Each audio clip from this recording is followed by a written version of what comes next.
Assalamu alaikum dear students. Today I am going to deliver you lecture on hydrogen bonding. Hydrogen bonding is when hydrogen is bonded to a highly electronegative atom such as nitrogen, oxygen and fluorine. As you know, nitrogen belongs to the fifth group of the periodic table, oxygen belongs to the sixth and fluorine 7. These are highly electronegative atoms. When hydrogen is bonded to these electronegative atoms, the bonding electron pair is drawn towards the electronegative atom. The most highly electronegative atom will draw or withdraw bonded electron pair towards itself. As you know, fluorine belongs to the seventh group of the periodic table and hydrogen belongs to the first group of the periodic table. So fluorine is more electronegative and the charged electron pair will draw towards or move towards fluorine that is more electronegative than hydrogen. As you know, hydrogen is very simple atom and it has no inner shell electron and is very small in size. The positive charge is directly exposed to the electronegative atom attached to it, so the charge density developed is high. The nucleus of hydrogen atom is exposed to attraction by nearby electron cloud, a lone pair electrons on the electronegative atom. For example, when hydrogen is bonded to electronegative atoms such as nitrogen, oxygen and fluorine, it forms hydrogen bonding in that form. That is water molecule. Oxygen contains two lone pair and these lone pairs form intermolecular hydrogen bonding with another molecule of water.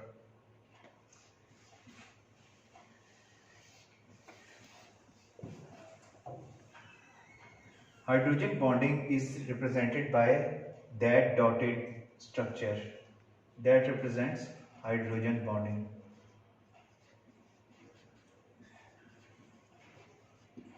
That oxygen, another molecule of oxygen also carries two lone pairs and that forms hydrogen bonding. That is called intermolecular hydrogen bonding. Same is the case with ammonia. Ammonia contains one lone pair of electrons and it forms hydrogen bonding with another molecule of ammonia, and that dotted structure will represent hydrogen bonding and that continues with the entire molecule hydrogen bonding. Same is the case with hydrogen fluoride. Fluoride contains three lone pairs. These lone pairs form hydrogen bonding with another molecule of fluorine because they contain lone pair.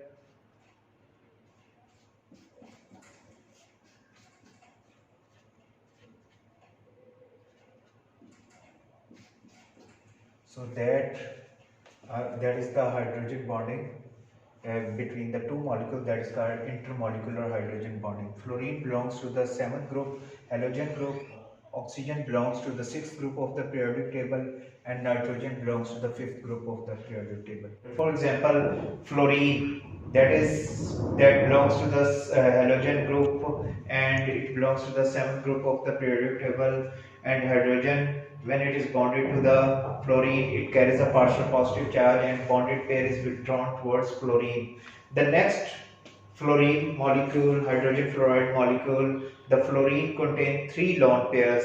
One of the lone pair forms partial hydrogen bond with the second molecule of hydrogen fluoride, and that dotted structure represents hydrogen bonding, as compared to this structure represents either ionic bond or covalent bond, but this dotted structure represents hydrogen bonding. Definition: electrostatic attraction between hydrogen atoms bonded to small, strongly electronegative atoms such as nitrogen, oxygen and fluorine and the lone pair electrons on these electronegative atoms. So the requirement, that is a small, strongly electronegative atom is needed for hydrogen bonding, and there must be the presence of lone pair of electron on these electronegative atom, as these lone pairs of electron will form hydrogen bonding within the molecule or with the other molecules. For example, that is intermolecular hydrogen bonding, that is hydrogen fluoride having fluorine having three lone pairs, and that forms hydrogen bond with another hydrogen fluoride, fluorine having three lone pairs will form hydrogen bond with this one, and both that dotted structure represents hydrogen bonding between that hydrogen and fluorine of the second molecule. Hydrogen bonding. The essential requirement for the formation of hydrogen bonding is that as you know, the name reveals hydrogen bonding, so there must be the presence of hydrogen inside the hydrogen bonding. A hydrogen atom must be directly bonded to a highly electronegative atom, fluorine, oxygen and nitrogen. Fluorine belongs to the halogen group and it belongs to the 7th group of the periodic table. Oxygen belongs to the 6th group of the periodic table, and nitrogen belongs to the 5th group of the periodic table. And second requirement is that unbonded pair of electrons, lone pair of electrons is presented on electronegative atom. These lone pair of electrons will form hydrogen bonding within the molecule or the molecule present next to them. This is the example of hydrogen bonding. Hydrogen fluoride, that is the bond that straight line shows, that is either ionic or covalent bond, but that dotted structure represent hydrogen bonding. Hydrogen fluoride carrying three lone pair of electrons, fluoride will form hydrogen bonding to the next hydrogen fluoride molecule, so that bonding continues. As same is the case with water molecule. Water molecule contains oxygen, contains two lone pair of electrons. These two lone pair of electrons form hydrogen bonding to the hydrogen present water molecule next to them, so that hydrogen bond is continuous within the molecule of water molecule. Ammonia also shows hydrogen bonding, but it contains nitrogen contains only one lone pair of electron, and that lone pair of electron forms hydrogen bonding. That dotted structure represents hydrogen bonding with the next molecule of ammonia containing containing hydrogen atom. So that dotted structure represents hydrogen bonding. Methanol. Methanol is an alcohol. It also forms hydrogen bonding because it contains methyl group and OH group. OH group is polarized group, and it also contains two lone pair of electrons. So methanol can form hydrogen bonding with other molecule of methanol because it carries hydrogen. Other molecule carries hydrogen. So oxygen lone pair will form hydrogen bonding with the molecule of methanol present next to them.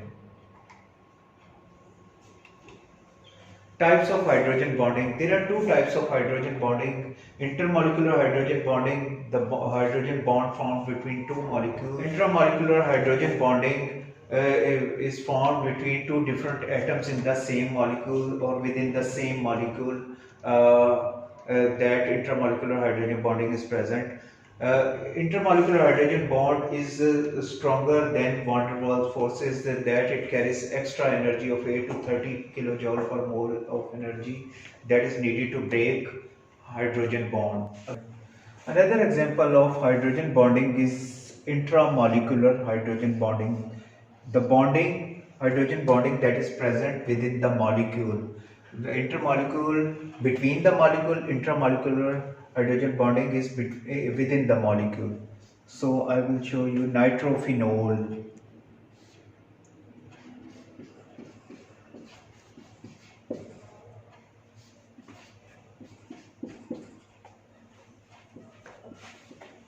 That lone pair will form hydrogen bonding with the hydroxyl of the phenol, and that carries partial positive and that carries negative charge.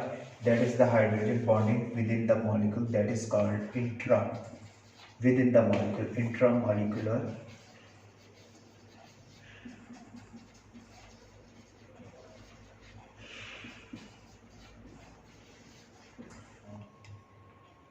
Why do NH3, H2O and hydrogen fluoride have high boiling points? And nitrogen, oxygen and fluorine are highly electronegative atoms, as I told you before that they belong to the 5th, 6th and 7th group of the periodic table. Formation of intermolecular hydrogen bonds in their hydrides. They form intermolecular hydrogen bondings. That's why they are more stable and more energy is needed to break their bonds. Intermolecular hydrogen bonds are much stronger than van der Waals forces that you need extra 8 to 30 kilojoule per mole of energy to break hydrogen bonding. More energy is needed to break the hydrogen bond in NH3, H2O and HF because they form intermolecular hydrogen bonding. Explain why the order of boiling point is H2O is having more boiling point than HF and HF have more boiling point than ammonia. Explain number of hydrogen atoms available for hydrogen bond formation is 3 for ammonia, 2 for water and 1 for hydrogen fluoride. Number of electron pairs available in ammonia: 1 nitrogen carries 1 lone pair, water carries 2 lone pairs and fluorine contains 3 lone pairs. Number of hydrogen bonds can form per molecule: 1 because nitrogen have 1 lone pair, 2 for water molecule because it carries 2 lone pair on oxygen atom. Hydrogen fluoride contains 3 lone pair, but it contains only one hydrogen. That is why it can form only one hydrogen bond. H2O can form two hydrogen bonds per molecule. Ammonia and HF can form only one hydrogen bonds per molecule. The boiling point of H2O is higher than NH3 and HF because water molecule can form two hydrogen bond as compared to ammonia and hydrogen fluoride. Comparing nitrogen and fluorine, fluorine is more electronegative. The intermolecular hydrogen bond formed between HF molecule is stronger than the NH3. HF has a higher boiling point than NH3 because it is more electronegative than nitrogen, and intermolecular hydrogen bond formed between HF molecules are stronger than ammonia. In H2O, there are intermolecular hydrogen bonds between molecules. However, in H2S and H2Ce and H2Te, selenium and tellurium, the interaction between molecules is dipole-dipole interaction. As I told you before, the dipole-dipole interaction is weak in strength as compared to hydrogen bonding. The strength of hydrogen bonding is stronger than dipole-dipole interaction. To break the hydrogen bonds, more energy is required. That is 8 to 30 kilojoule per mole of energy is required to break hydrogen bond. H2O has the largest enthalpy change of vaporization. Boiling point and solubility of alcohols. The boiling point of alcohol are higher than the thiols because there are intermolecular hydrogen bonding between alcohol molecules, but only dipole-dipole interaction between molecules of thiols. So due to the presence of hydrogen bonding, the boiling point of alcohols are higher than thiols because thiols only contain dipole-dipole interaction.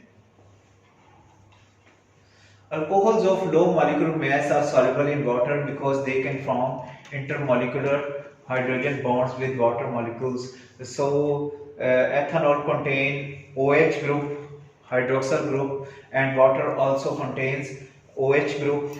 So, a proton of water and oxygen of alcohol can form hydrogen bond. Vice versa is the case with oxygen of water molecule can form hydrogen bond with the hydroxyl group of the alcohol. Hydrogen bonding can be used in the dimerization of carboxylic acid. Carboxylic acid contains two oxygen atoms and proton attached to these one of the oxygen atom, and it forms hydrogen bonding with another molecule of carboxylic acid. That is the case shown in, that is the oxygen electronegative of the carboxylic group, and that proton is attached with the oxygen of the carboxylic group, and that carbonyl group of the second molecule of carboxylic group will form hydrogen bonding. That is called intermolecular hydrogen bonds. that there is a certain difference between intramolecular and intermolecular hydrogen bonding. Intramolecular hydrogen bonding are present within the molecule, and intermolecular hydrogen bonding is present between the two molecules.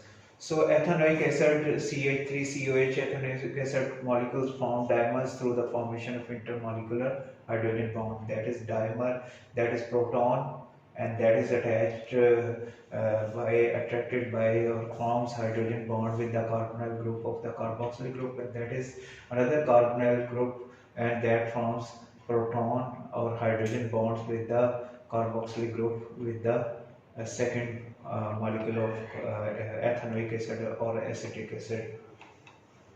Hydrogen bonding in ice and water. Intermolecular hydrogen bonding exists in both water and ice. In water, molecules are in constant motion. Intermolecular hydrogen bonds are formed and broken continuously. The arrangement of molecule is random. Whereas in ice, the molecular motion is restricted. The molecules are arranged in a way to form a maximum number of hydrogen bonds in very close proximity. That is why ice exists in very close and solid form, and hydrogen bond exists in very close proximity to each other. Each H2O molecule is tetrahedrally bonded to four other water molecules by hydrogen bond, create an open structure and give rise to a lower density of ice than water. So creates an open structure and give rise to a lower density of ice than water. So ice has lower density of ice as compared to water, which has more density. Insulates the water below and prevents complete solidification, keep fish survive in polar regions.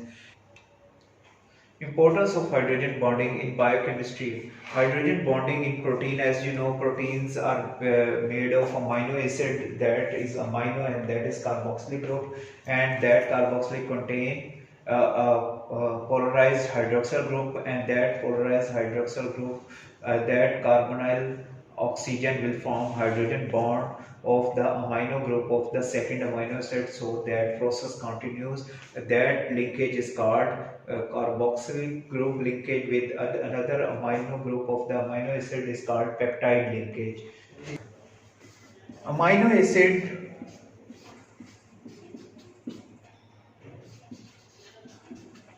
show hydrogen bonding when one of the amino acid will attach with next amino acid.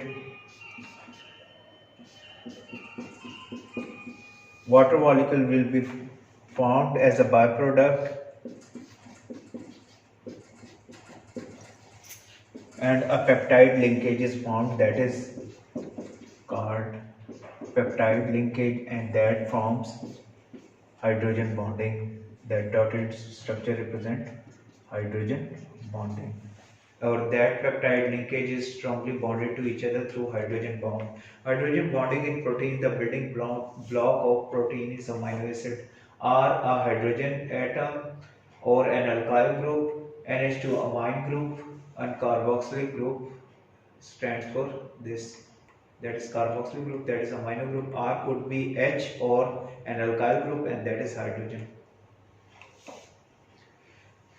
The combination of two amino acids will form a dipeptide, that is amino acid, and that is another amino acid. One proton will be removed and hydroxyl will be removed. Water molecule will be formed as a byproduct, that is called condensation. Condensation process is that process when two molecules join together with the loss of small molecule like water, carbon monoxide and carbon dioxide. That is the peptide linkage formed by the removal of water molecule and proton, hydroxyl molecule and proton to form a water molecule as a byproduct, that is called a peptide bond. The primary structure of protein is a polypeptide, which is a polymer of amino acid. Many monomers join together to form polymer of amino acid. Polypeptide chains form a helical structure between NH and carbonyl groups, creates the secondary structure of protein. That helical structure is called secondary structure of the protein. Hydrogen bonding in DNA. DNA stands for deoxyribose nucleic acid. DNA contains genetic information, consists of two macromolecular strands spiraling around each other in the form of double helix. The structure of DNA, it contains nitrogenous bases. These nitrogenous bases are attached to each other through hydrogen bonding. Adenine and thymine forms two hydrogen bonds, whereas G and C, guanine and cytosine, form three hydrogen bonds. Nitrogenous bases present in the DNA form different types of bonding. Adenine form two hydrogen bonds with thymine, whereas G and C, G stands for guanine and cytosine, will form three hydrogen bonds with each other. That is why G and C bond is more stronger as compared to adenine and thymine. They gives extra strength to the DNA molecule. Thank you very much. The building block of DNA is nucleotide, which is composed of a sugar. A nucleotide is composed of a sugar, a phosphoric acid unit, a nitrogen-containing heterocyclic base, adenine, thymine, cytosine, guanine. I told you adenine and thymine forms two hydrogen bond, guanine and cytosine forms three hydrogen bond. This is a structural representation how these DNA structure, double helical structure, is joined together by forming hydrogen bond. Three bonds exist between G and C, two bonds exist between A and T. The two nucleic acids chains are held together by hydrogen bonds that are formed between specific pairs of bases. I told you these are nitrogen bases on the chains. Hydrogen bonds of base pairs in DNA: adenine, thymine, cytosine, guanine. That is, adenine and thymine forms two hydrogen bonds, cytosine and guanine forms three hydrogen bonds.